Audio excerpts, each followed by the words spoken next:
दिल्लीतील बॉम्बस्फोटाच्या पार्श्वभूमीवर नाशिक पोलिसांनी शहरामध्ये सुरक्षा व्यवस्था कडक केली आहे। रेल्वे स्टेशन्स, बस स्थानकं, मॉल्स आणि धार्मिक स्थळांवर अतिरिक्त पोलीस बंदोबस्त ठेवलेला आहे। संशयास्पद व्यक्ती आणि वस्तूंवर विशेष लक्ष ठेवलं जातंय। सीसीटीव्ही कॅमेऱ्यांची तपासणी करून गस्त वाढवण्यात आली आहे। नागरिकांनी संशयास्पद हालचाली दिसल्यास तत्काळ पोलिसांना कळवावं असं आवाहन पोलीस आयुक्तांनी केलेलं आहे। नाशिकसह संपूर्ण जिल्ह्यात सतर्कता बाळगण्याचे आदेश सुद्धा देण्यात आले असून सुरक्षा दल आता संपूर्ण सतर्कता बाळगते। प्रत्येक संशयास्पद हालचालींवर, वस्तूंवर लक्ष ठेवलं जातंय।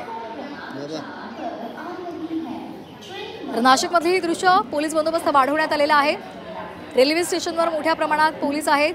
प्रत्येक सामानाची, प्रत्येक व्यक्तीची चौकशी केली जाते, तपासणी केली जाते।